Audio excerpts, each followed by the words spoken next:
Hello guys, তো আজ চলে এসেছি আবার একটা নতুন ভিডিও নিয়ে। আর এই যে দেখছো, সকাল সকাল চলে এসেছে আমার একটা পার্সেল।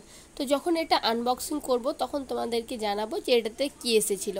তারপর দেখো, চলে এসেছে আমার ছোটো বুনি আমার বাবুকে নিয়ে খেলা করতে। তো এই যে দেখছো, ও এইভাবেই কোলে থাকবে, এইভাবে পাথালি কোলেও থাকবে না, তাই বুনি ওকে নিয়ে ওইভাবে খেলা করছিল। আর এইদিকে আমাদের বাড়িতে আরও একটা বড় মা বেড়াতে এসেছিলো, তো সবাই মিলে আমরা গল্প করছিলাম। তারপর আমরা রেডি হয়ে পড়েছি আর বিকেলবেলায় বেরিয়ে পড়েছি গুরুবাড়ি যাওয়ার জন্য।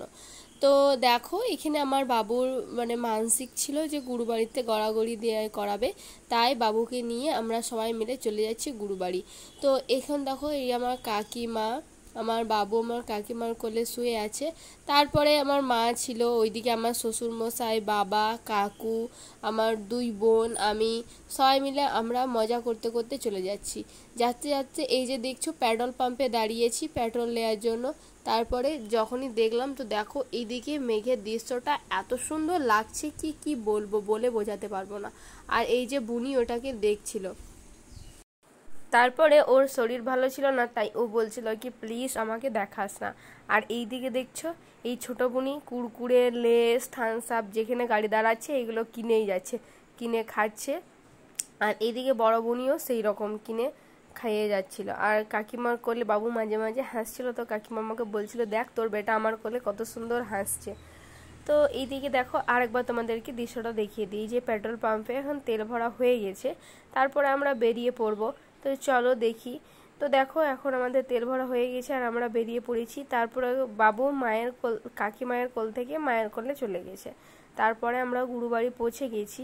আর এখন পৌঁছার পরেই দেখি যে গুরুবাড়িতে এত পরিমাণ শ্যাওলা হয়েছিল কি বলবো। তাই দেখো, এইদিকে ছোট বুনি, আমার গুরু বুনি, তারপরে বাবা, কাকু সবাই লেগে পড়েছিল একবারে শ্যাওলাগুলোকে তোলার জন্যে। বর্ষাকাল, বুঝতেই তো পারছো কি কীরকম শ্যাওলা বসে উঠোনে, তাতে আবার সানের উঠোন ঢালাই করা।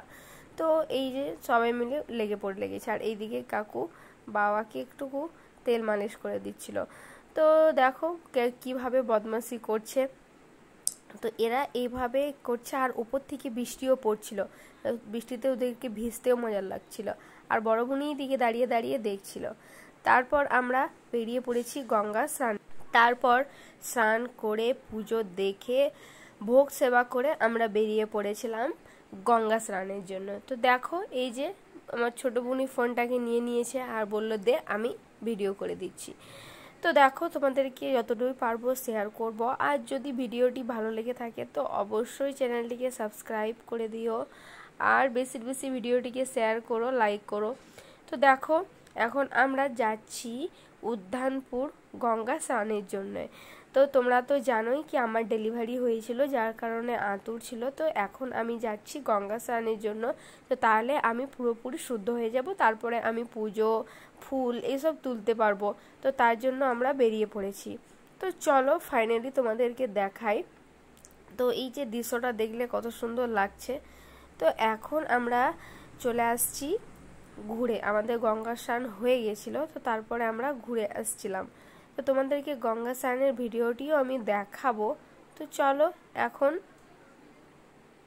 আর দিনটি ছিল রথযাত্রার দিন।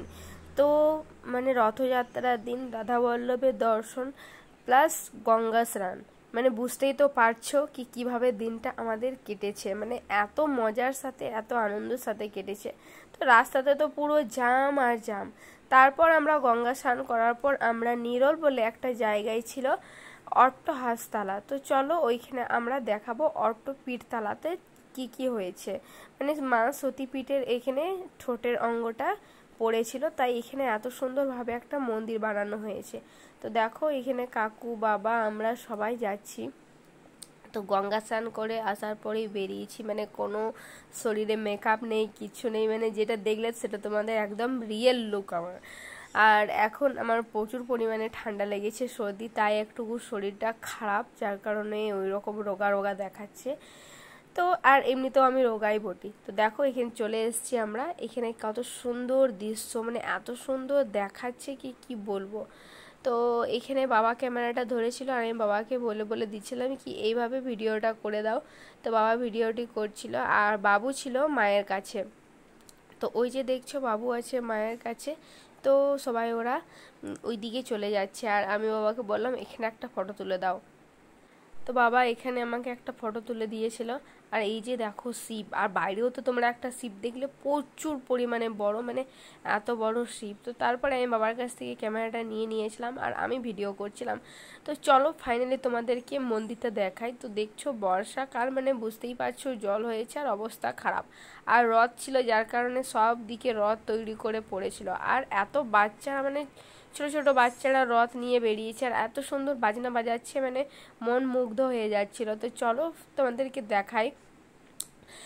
আর তোমরা যদি এখানে আসতে চাও তাহলে আমি এখানে লোকেশনটা দিয়ে দেবো, তোমরা প্লিজ কমেন্ট করে জানিও, তাহলে আমি লোকেশনটা দিয়ে দেবো, তাহলে তোমরা আসতে পারবে।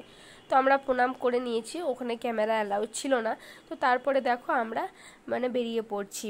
তো ফাইনালি আমরা এখন রাস্তায় আছি। তো উপরে এত গাছে বক বসেছিল, তো যে উপর দিকে তাকাচ্ছিলাম তো সবাই হেসে বলছিল দেখি সবার হাঁ করে দিস না।